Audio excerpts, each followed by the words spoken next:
संतांच्या कृपाशीर्वादाने त्याच पद्धतीने या भागवत सप्ताहाचे आयोजक संयोजक कार्यकर्ते यांच्या अथक परिश्रमाने आणि त्या निमित्ताने धर्ममंडपात उपस्थित असणाऱ्या सर्व माता माऊल्यांचे, बंधू भगिनींचे, ज्येष्ठ श्रेष्ठ भगवत भक्तांचे, बालगोपालांचे, गुरुजन वर्गाचे, माता पित्यांचे सहस्र स्वागत करते व व्यासपीठावरून त्यांना प्रणाम करते. सकळांच्या पायी माझी विनवणी, मस्तक चरणी ठेवितसे. बघा ना श्रोते हो, आजचा कथेचा 6वा दिवस. काल भगवंताचा जन्मोत्सव झाला आणि आज भगवंताचा विवाह आहे. आनंदी आनंद.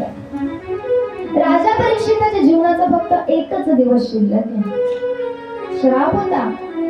श्रमिक ऋषींचा मुलगा शृंगी 7व्या दिवशी तक्षक नावाचा सर्प तुला दंश करेल आणि तू मृत्युमुखी पडशील असा शृंगी ऋषींचा श्राप आहे.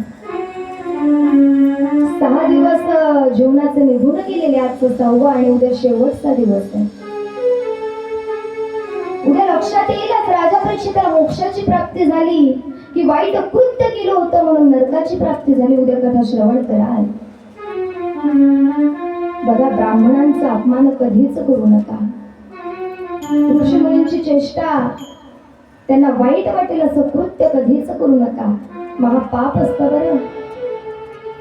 वाईट केलं राजा परीक्षितानं, परंतु त्या पापाचं प्रायश्चित्त करण्यासाठी आता राजा परीक्षित भागवताचं श्रवण करतोय. आणि भागवत ग्रंथ असा आहे ना, जो कितीही पापी असू द्या त्याला तारल्याशिवाय राहत नाही. ही भागवताची ताकद आहे. कितीही पापी असू द्या, किती दुष्ट असू द्या, कितीही वाईट कृत्य करणारा असू द्या, भागवत ग्रंथ तारल्याशिवाय राहत नाही श्रोते हो. आणि अशाच प्रकारे आनंदी आनंद आहे. राजा परीक्षिताच्या चेहऱ्यावरती प्रसन्नता आहे. राजा परीक्षित शुकदेव मुनींना म्हणतोय, का हो मुनीवर, काल भगवंताचा जन्मोत्सव झाला. भगवंताने अनेक दैत्यांना वधित केलं. काल ऐकलं ना आपण. आणि काल रास क्रीडापर्यंत येऊन पोहोचलो. आणि रास क्रीडापर्यंत येऊन पोहोचल्यानंतर राजा परीक्षित शुकदेव मुनींना म्हणतोय, का हो मुनीवर, भगवंतांनी गोपिकांसोबत महाराज क्रीडा पण केली. खेळण्याचं कारण काय? शुकदेव मुनी म्हणे, ज्या व्यक्तीला सौंदर्याचा अहंकार येतो त्याचा अहंकार नष्ट होऊन जातो. ज्याला शक्तीचा अहंकार येतो त्याचं सामर्थ्य नष्ट होऊन जातं. कधी ना कधी तो व्यक्ती रसातळाशी जातो. त्याच प्रकारे गोपिकांना सुद्धा भगवंत प्राप्तीचा अहंकार आला होता आणि भगवंतांनी परत पुन्हा त्यांच्यासाठी रासक्रीडा केली होती. बघा, प्रत्येक गोष्टीचा अहंकार येऊ द्या, पण भगवंत प्राप्तीचा अहंकार आलेला कधीच चांगला नसतो बरं. तुम्ही भगवंताजवळ 4 तास देवपूजा करतात आणि 4 चौघात जर बोलून दाखवत असाल ना, तुम्ही भगवंताची 4 तास पूजा केली, त्या पूजेला काहीच महत्व नाही श्रोत्याहो. भगवंताचं जे ज्ञान, भगवंताची भक्ती ही अंतरंगात ठेवा. दिखाव्यासाठी कधीच भगवंताची भक्ती करू नका. दिखावा काय करायचा भगवंताच्या प्राप्तीचा? सगळ्या गोष्टीचा अहंकार असावा, पण भगवंत प्राप्तीचा अहंकार कधी नसावा. आणि त्या गोपिकांचा अहंकार नष्ट करण्यासाठी भगवंत अंतर्धान पावले. गोपिका व्याकुळ झाल्या होत्या. राजा भगवंत परत पुन्हा त्यांच्या समोर प्रकट झाले आणि त्यांनी महाराज क्रीडा केली. राजा परीक्षिताने ऐकल्यानंतर राजा परीक्षिताचे शुकदेव मुनींना म्हणतोय, का हो मुनीवर, भगवंतांनी अजून किती लीला केल्या? कोणते कोणते दैत्यांना वधित केलं सांगा ना मला. तेव्हा शुकदेव मुनी राजाला म्हणतायत, राजा, महाशिवरात्रीचा सुंदर असा पर्व होता आणि सुंदर अशा पर्वामध्ये गोपिका, बालबाल, नंद, यशोदा, बलराम, श्रीकृष्ण, अंबिका वनात आले होते. उपवास असल्यामुळे महाशिवरात्रीचा उपवास तुम्हाला सर्वांना ज्ञात असेल. उपवास असतो ना, काही खात नाही ना आपण त्या दिवशी. आणि त्याच प्रकारे नंदबाबा, यशोदा, गोपिका यांचा सुद्धा उपवास होता. उपवास असल्यामुळे अंबिका वनात आले. सरस्वती नदीच्या काठावर येऊन पोहोचले. तहान भुकेने जीव व्याकुळ झाला होता. नदीवर पाणी पिलं आणि सरस्वती नदीच्या काठी झोपी गेले. निद्रा अवस्थेत गेले. आणि निद्रा अवस्थेत गेल्यानंतर सरस्वती नदीच्या काठातून एक अजगर बाहेर आला.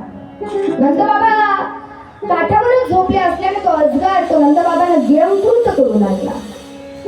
नंदबाबांना तो वेगाच स्पर्श जाणवला. बघतात तर काय अजगर आपल्याला गिळंकृत करतोय. म्हणून नंदबाबा ओरडू लागले, कृष्णा धाव, बलरामा धाव, मला वाचव, माझं रक्षण कर रामा, बलरामा माझं रक्षण कर, कृष्ण ये ना.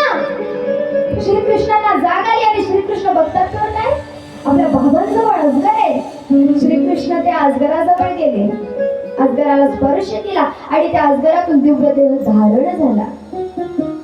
आमच्या कानाने विचारलं कोण आपण, तेव्हा त्या अजगरातल्या योनीतला मनुष्य सांगू लागला, श्रीकृष्णा मी मागील जन्मी सुदर्शन नावाचा विद्याधर होतो आणि अष्टवक्र ऋषींची मी चेष्टा केल्यामुळे त्यांनी मला श्राप दिला की तुला अजगराची योनी प्राप्त होईल. आणि म्हणून मला अजगराची योनी प्राप्त झाली. परंतु मी त्यांना उशाप मागितला, काहीतरी उशाप द्यावा. तेव्हा त्या अष्टवक्र ऋषींनी उशाप असा दिला मला की जेव्हा भगवान त्या द्वापर युगामध्ये अवतरित होतील ना, तेव्हा त्यांच्या स्पर्शाने तुझा उद्धार होईल. आणि तुम्ही मला स्पर्श केला, मला म्हणून दिव्य देह प्राप्त झाला.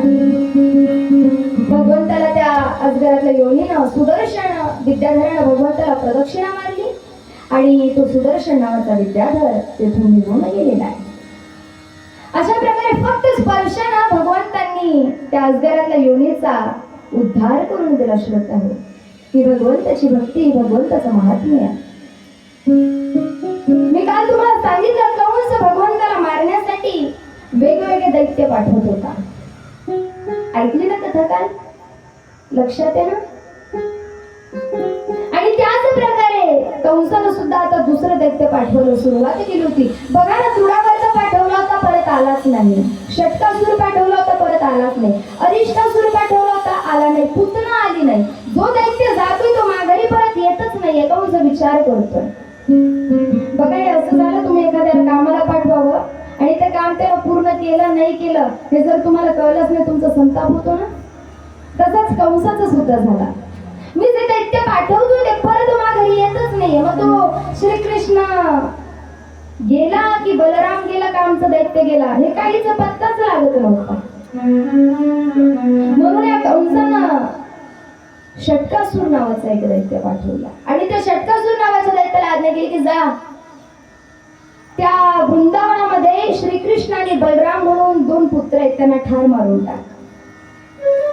तो षटकासूर नावाचा दैत्य भगवंताला पळवण्यासाठी आला, पण तेव्हा आमचे बलराम आणि श्रीकृष्ण हे गोपिकांसोबत विहार करीत होते, वनात फिरत होते. आणि हा षटकासूर नावाचा दैत्य गोपिकांना पळवून घेऊन जाऊ लागला. बलराम दादा म्हणाले, कान्हा तू इथेच थांब, गोपिकांचं रक्षण कर, मी त्या षटकासुराला पकडायला जातो आणि त्याला मारून टाकतो.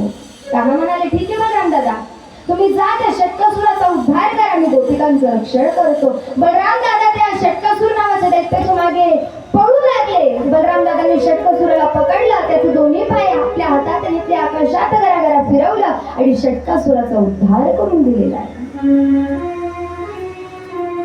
त्याच प्रकारे कंस एकावर एक दैत्य पाठवत होता, पण आमच्या भगवंताच्या केसाला सुद्धा धक्का लागला नव्हता. आमचे भगवंत आनंदात वृंदावनामध्ये खेळत होते, बागडत होते, आपल्या ग्वालबाळांसोबत रासलीला, आपल्या गोपिकांसोबत लीला करीत होते, ग्वालबाळांसोबत माखन चोऱ्या करत होते. कदापि केसाला सुद्धा भगवंताच्या धक्का लागलेला नव्हता. आणि अशाच प्रकारे हा कंस दैत्याला पाठवत होता आणि ज्यांचं नेहमी वाणीवर आपल्या वाणीवर व विणेवर नेहमी भगवंताचं नामस्मरण असतं, अशा आमच्या नारद मुनींचं आगमन झालंय.